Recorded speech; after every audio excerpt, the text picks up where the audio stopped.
जय महाकाल जय महाकाल। दोस्तों, आज बहुत महत्वपूर्ण विषय पर मैं चर्चा करूंगा और विषय ये है कि आम तरीके से जब आप किसी भी ज्योतिषाचार्य के पास जाते हैं या गली मोहल्ले के मंदिरों में बैठे हुए विद्वान ब्राह्मणों से आपकी बातचीत होती है तो अक्सर शनि के दान के लिए आपसे कहा जाता है और कहा जाता है कि आप शनि का दान करिए।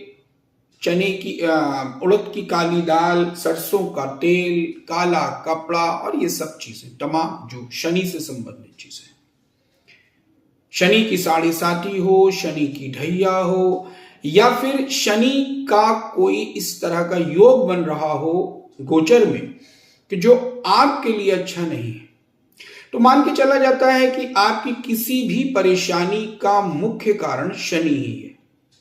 जबकि आम तरीके से आपको हम बता दें कि शनैश्चर यानी धीरे धीरे चलने वाला एकमात्र ऐसा ग्रह है जो चलता तो बहुत धीमी गति से है, लेकिन ये कभी किसी का बुरा नहीं करता।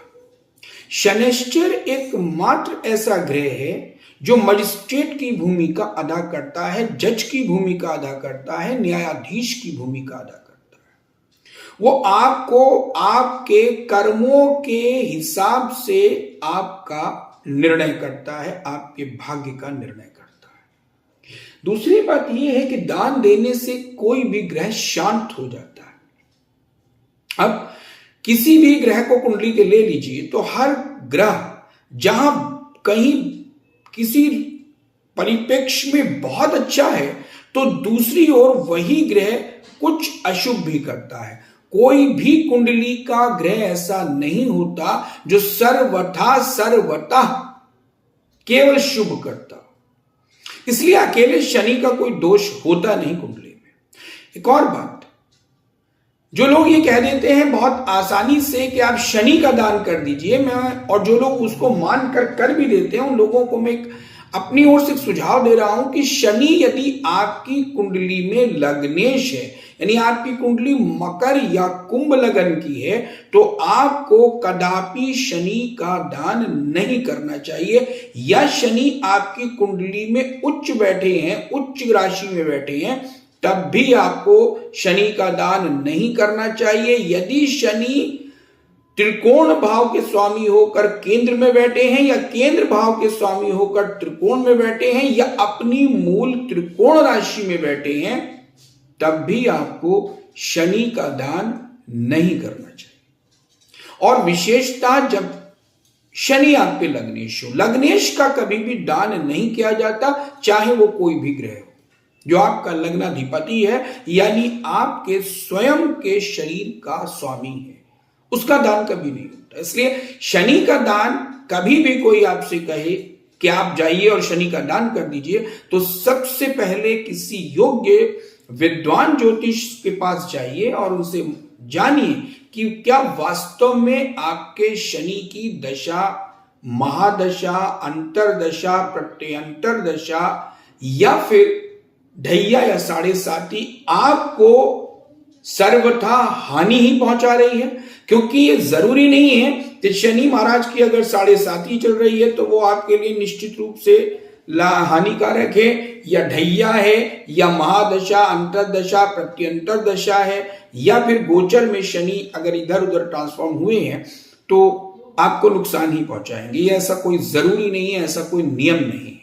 इसलिए शनि का दान करने से पहले इस बात को विशेषकर ध्यान रखिए और एक बात सदैव याद रखिए कि जिस ग्रह का आप दान करते हैं उस ग्रह की उन चीजों का इस्तेमाल नहीं करना चाहिए। यही सही मायने में दान का अर्थ है।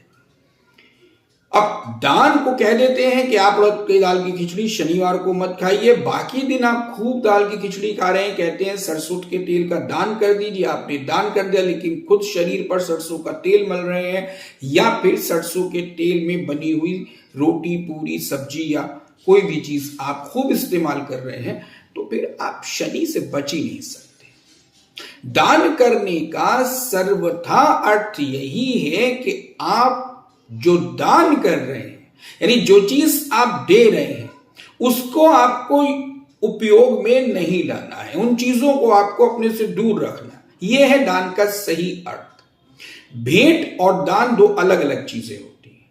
किसी को भेंट करना, देवता को या किसी भी देवी को कोई भी चीज कभी दान नहीं की जाती, इसलिए जो भी आप किसी देवी या देवता के चरणों में अर्पित करते हैं वो भेंट होती है उस देवी या देवता के प्रति।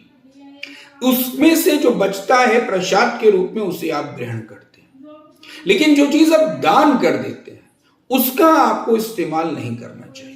तो अगर आप किसी भी ग्रह का दान कर रहे हैं तो निश्चित रूप से वो ग्रह पूर्णतः शांत हो जाएगा, यानी अगर वो अच्छा फल दे रहा है तो उसे भी बंद कर देगा और जो बुरा फल दे रहा है उसे भी बंद करता है। और एक इंपॉर्टेंट बात ये भी है कि आप सोचिए, शनि जितना बड़ा ग्रह, जुपिटर यानी गुरु जितना बड़ा ग्रह, ये इतने बड़े बड़े ग्रह जो पृथ्वी से भी कई हजार गुना बड़े हैं, उन ग्रहों को एक जरा सी दाल या थोड़ा सा 2 चम्मच सरसों का तेल किसी भी व्यक्ति को देकर आपको क्या लगता है कि इतना बड़ा ग्रह शांत हो जाएगा, उसकी प्रतिक्रिया समाप्त हो जाएगी, उसकी रश्मियों का जो आप पर प्रभाव पड़ रहा है वो पूर्णतः बंद हो जाएगा या वो अशुभ प्रभाव देना बंद कर देगा? ये सब कपोल कल्पित बातें हैं जिनका वास्तविकता से दूर तक कोई संबंध नहीं। ये थोड़ी सी दाल, थोड़े से सरसों का तेल, ये चीज वो चीज, फला ढिंका, कुछ नहीं इन सब चीजों से। दान करना है तो एक निश्चित मात्रा में कीजिए जिससे किसी को कोई लाभ पहुंचे और स्वयं उसका उपयोग मत करिए। शनि का दान कर रहे हैं, शराब का सेवन कर रहे हैं। राहु का दान कर रहे हैं, मांसाहारी हैं, कोई फायदा नहीं, नो यूज, बेकार, टोटली यूजलेस। तो ग्रह को, किसी को भी अगर आपको जानना है कि वास्तव में आपको उसकी चीजों का दान करना है, यानी उसकी चीजों से आपको स्वयं भी परहेज रखना है, उन चीजों का इस्तेमाल नहीं करना है जिन चीजों का संबंध उस ग्रह से है, उस ग्रह की रश्मियों से है। तो उन सारी चीजों को जिनको वो ग्रह प्रभावित करता है इस भूतल पर, इस पृथ्वी पर, उन सब चीजों से आपको दूर रहना है। दूर रहने का मतलब है कि उसकी जो रश्मियां हैं, उसका जो असर है वो आप पर कम हो जाएगा या सर्वथा बंद हो जाएगा। लेकिन आजकल जो लोग लिंटर्स के मकानों में रहते हैं, यानी चारों तरफ सिर्फ लोहा ही लोहा उनके पास होता है, वो लोग कैसे ये मान रहे हैं कि वो जरा सा तेल या जरा सी काली उड़द की दाल या शनिवार में एक दिन का व्रत रखकर कैसे मान ले रहे हैं कि शनि उनसे खुश हो जाएगा, प्रसन्न हो जाएगा, उनकी रश्मियां उनसे दूर हो जाएंगी। बेसिकली ऐसा कुछ होता नहीं है, प्रैक्टिकली ऐसा कुछ नहीं होता।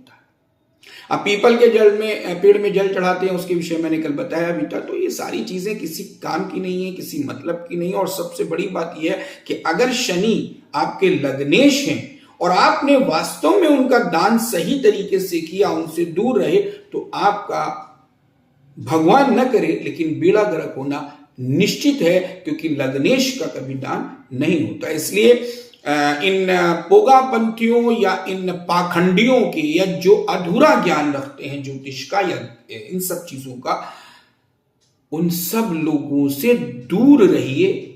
किसी बेहद विद्वान ज्योतिष से मिलिए, किसी बेहद जानकार से मिलिए, किसी सही व्यक्ति से मिलिए। और खास बात, एक और उपाय आपको बताया जाता है, या शायद YouTube चैनल्स पे आपने देखा होगा, या शायद आपने कहीं सोशल मीडिया पर पढ़ा होगा कि फला चीज को पानी में बहा दीजिए, ये चीज वो पानी बहा दीजिए। ध्यान रखिए, जिस चीज को आप पानी में बहा देते हैं या भूमि में गाड़ देते हैं, उस ग्रह से आपका संबंध सर्वथा समाप्त हो जाता है।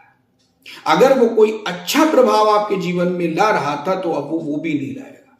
इसलिए इन सब चीजों को बहुत ध्यान से, बड़ी गंभीरता से समझने की परम आवश्यकता है। यूं ही छोटी सी कोई चीज देकर या किसी खेत के मैदान से कोई थोड़ी सी घास उठाकर और एक गाय को गौशाला में खिलाकर आपको लगता है कि बुध जैसा इतना बड़ा ग्रह आपके जीवन में कोई प्रभाव नहीं करेगा, तो ये आपकी सोच है और मुझे तरस आता है उन लोगों की बुद्धि पर जो इन बातों को फैलाते हैं, लोगों को बताते हैं और लोग समझते हैं कि ऐसा हो जाएगा, जबकि सच ये है कि ऐसा बिल्कुल नहीं होता है। इसके पीछे कोई साइंटिफिक लॉजिक नहीं है। जो वास्तविक लॉजिक है, जो रियल लॉजिक है, जो एक्चुअल साइंटिफिक लॉजिक है, उसको ये लोग ना तो जानते हैं और अगर कहीं शायद जानते भी हो तो आपको बताते नहीं। बहरहाल आज के लिए इतना ही, लेकिन फिर से मैं कह रहा हूं कि किसी के भी बहकावे में आकर किसी भी ग्रह का